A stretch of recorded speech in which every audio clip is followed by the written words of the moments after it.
A high school for superheroes. That is awesome. Kurt Russell as your father. That is awesome. Linda Carter as your principal. That is awesome. Bruce Campbell as the gym teacher. This is fucking genius.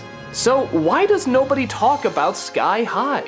A genuinely funny comedy with a real original idea that for some reason nobody ever remembers. And I just don't get it. I thought it was really amusing.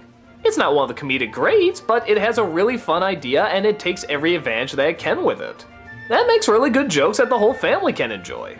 A boy has two parents who it turns out are superheroes, and they want him to follow in their footsteps, so they send him to a high school called Sky High, which is miles up in the air and in the clouds. That alone is pretty cool. But it turns out the boy and his friends might be a bit of a disappointment as their powers aren't really that great. So they're put into the sidekick part of the school. Yeah, there's two divisions, heroes and sidekicks. And his parents, especially his father, are disappointed but try to make the best of it. But later on his true strength is discovered and it turns out he really is a hero.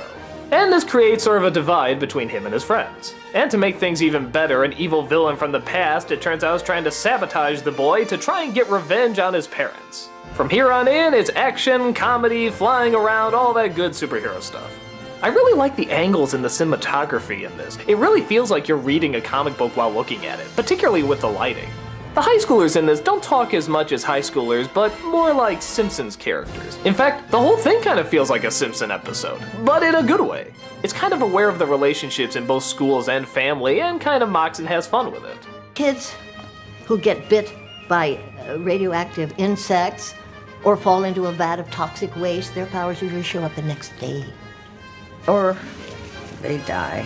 There is a bit of a love triangle, but even that gets a few laughs. Mostly because I enjoy these characters so much. Disney is usually so bad at writing teenage characters, but these guys are all really fun and very unique and have their own identities.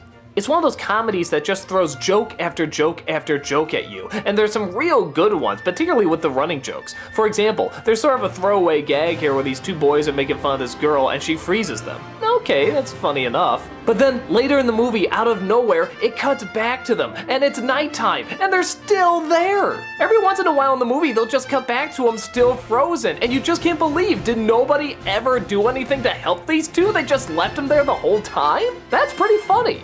Sometimes the film gets a little bit into the Disney teen romp and it kind of feels a bit like High School Musical, but it's not really that bad. You kind of expect it in a Disney film and you know they have to do it, but I think it rolls out fine. I think my only problem is that the parents, particularly Kurt Russell, are a little too forgiving. At first it's really funny and a good running joke, but then you really start to question their parenting. And I think he gets away with murder just one too many times. But aside from that, I think this flick is a lot of fun.